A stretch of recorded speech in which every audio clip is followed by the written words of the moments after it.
Hi, welcome back. Super excited to be here with David Weeks, founder of David Weeks Studio. Welcome to CLOSEUP, David. Thank you, Stacey. From modern toys and furniture to exceptional lighting, you bring innovation and technical rigor to everything you design. Let's take a virtual visit to your studio in Bed-Stuy neighborhood of Brooklyn for an insider look at the amazing things that are David Weeks Studio. All right.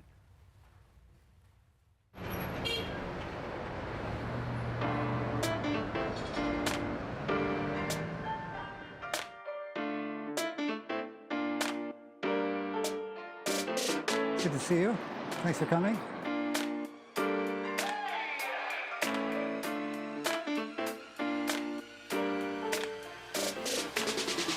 Where to start? I guess I started the company in 1996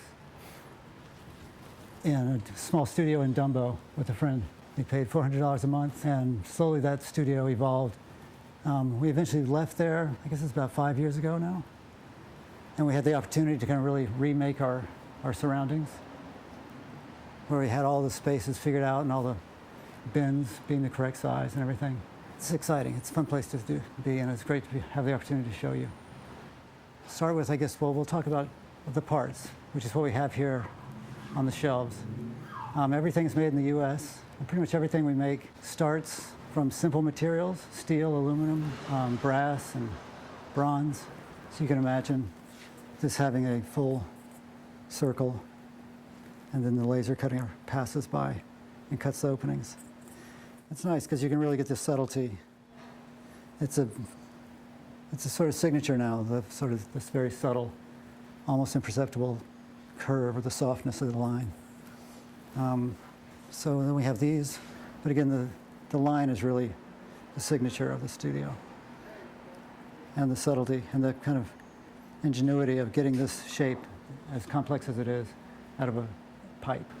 One of the funnest parts of the job is doing things by hand and kind of having the opportunity to make things unusual. So again, this is just a shade that starts from a simple spinning. That's a high-tech fabricating technique that we developed for how to make the shell. Yeah, it's fun. It's actually a lot. Everything is sort of open like that. Any part or any piece that you find, if you can manipulate it in one way or another, we'll usually try to do it. We pushed that for the last 25 years, sort of finding things, looking at different pieces, folding pieces over on top of each other, rolling pieces up, scoring pieces. And it just continually evolves. So yeah, 25 years later, we're now in this space. We recently left Tribeca, where we had a gallery space. And it feels really good to be here. It's nice to be back in the shop full time, which is where I started from and why I got into the business in the first place.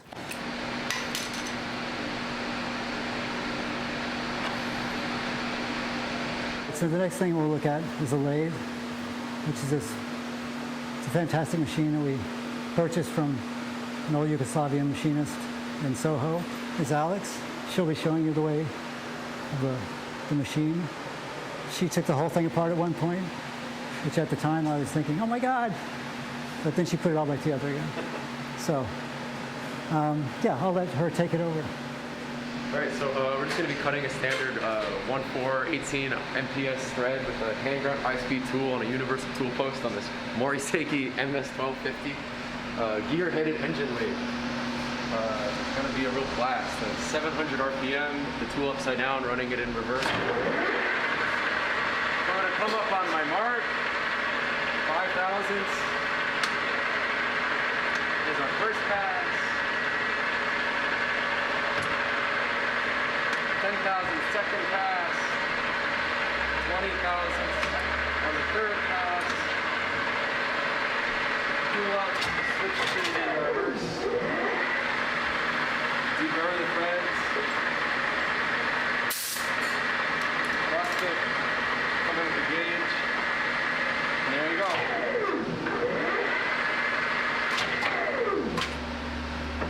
That's why she's the woman. That's why I do it. That's amazing. I love that. Yeah. Yeah, 20 years. So here's the assembly area. Working on different projects here.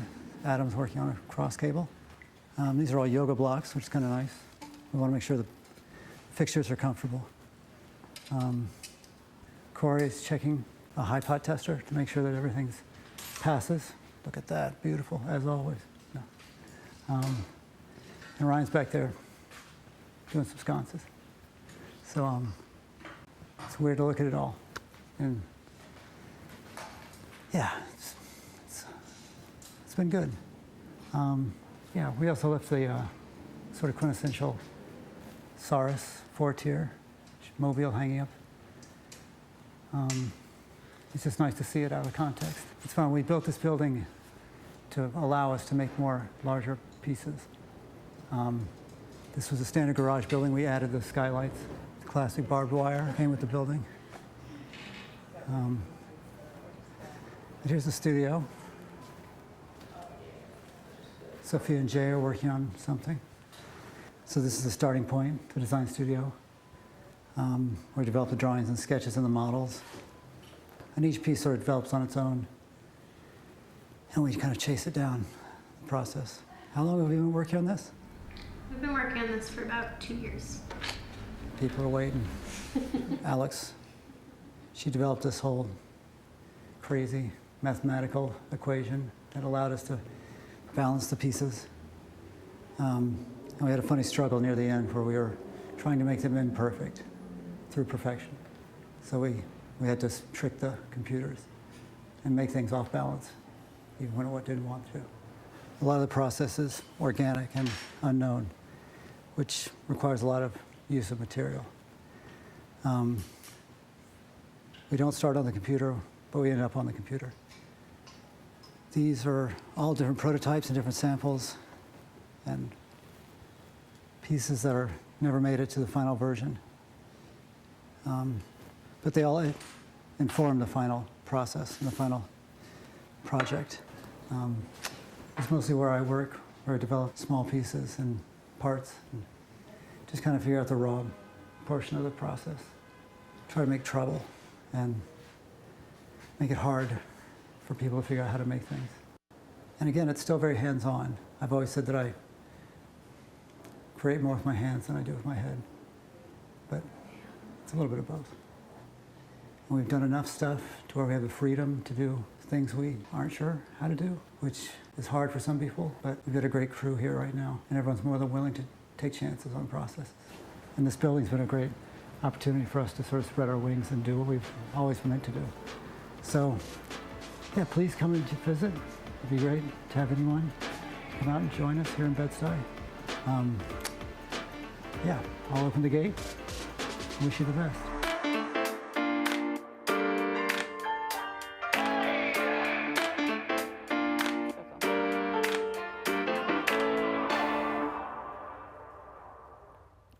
Absolutely love that. Yeah, it was good. Yeah, it was fun.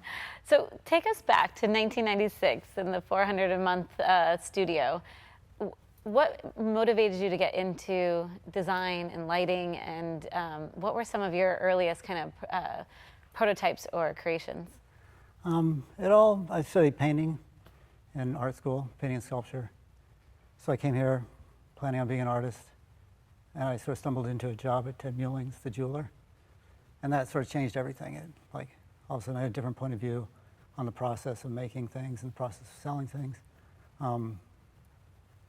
But initially it really was based on the 26th Street flea market. Okay. Which was just basically the surplus. There were so many great things there. They used to close all the blocks in that Chelsea area.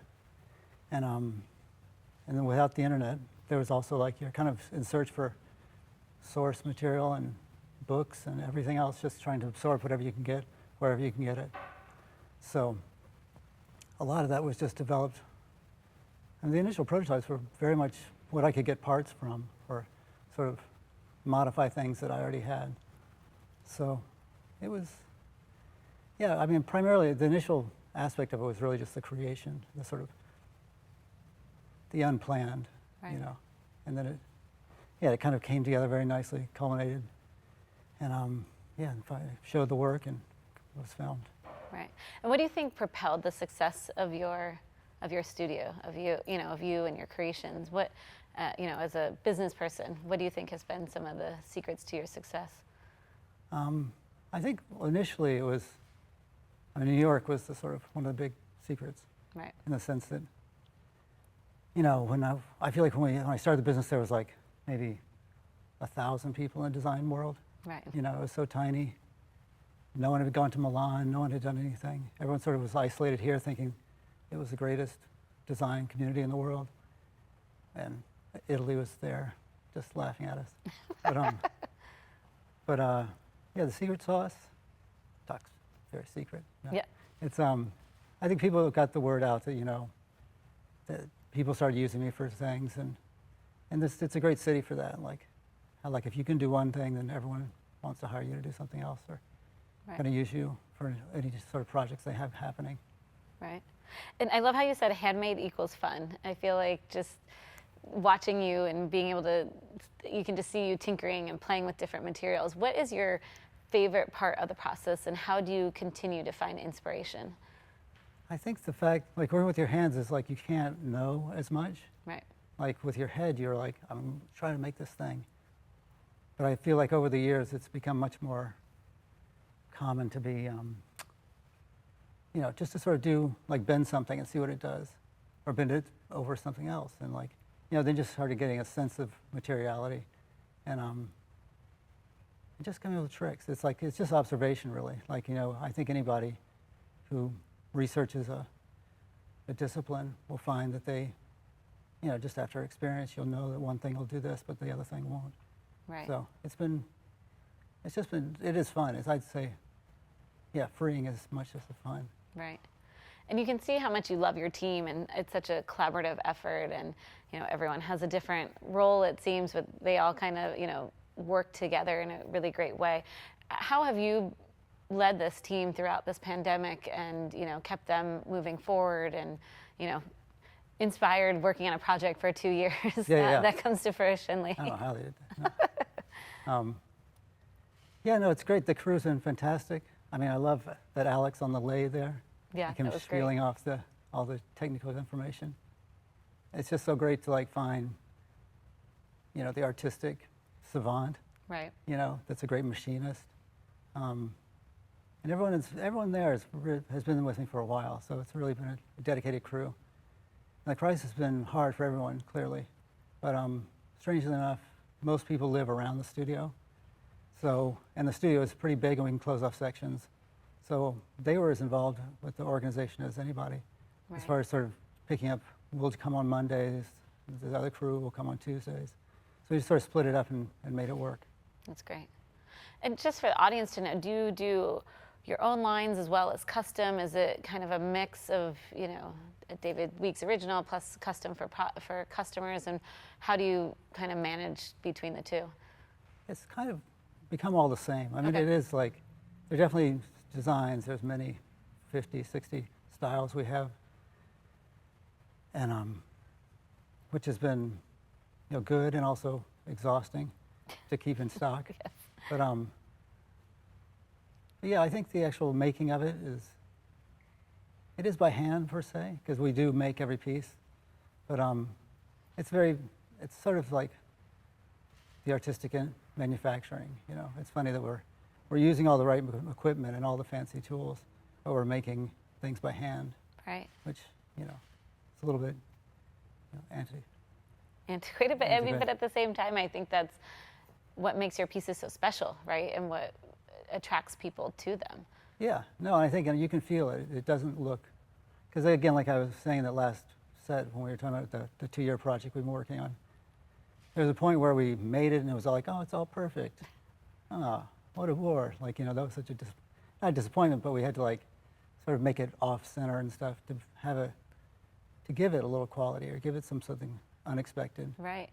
And the whole team could see it. It's funny, I was like, I don't want to mess with this, it's fine, it's good. They were like, no, but it's not weird enough. Yeah. So, yeah, I think we give it, the process, a lot of personality and a lot of something individual. And the quality. beauty comes from almost the imperfection. Yeah, and just the unexpected. Right. Because, there's so much design out there right now. And there's so many variations of lighting, clearly. Right. So it's nice to be able to still have, like the feel of something special. Right. And before we wrap, what are you most looking forward to for the future? What's next for David Weeks Studio? We're starting to collaborate more with new people and find new ways to use. I mean, the 3D printing I still don't think is really seen. I don't think it's had the like creative thinking that it needs to have. And we're still sort of kind of trying to make computer parts. So my excitement was for the creativity to kind of come into effect, and like and the machines, the people really dominating the machines more than the machines dominating the process. Love that. Yeah. Well, can't wait to see what you do next. Thank you so much for spending the time with us here today and giving us a glimpse into your amazing studio. You can see more at davidweeksstudio.com and via Instagram at davidweeksstudio. We're taking a very short break here, just 5 minutes, and join me back with light art. See you in 5.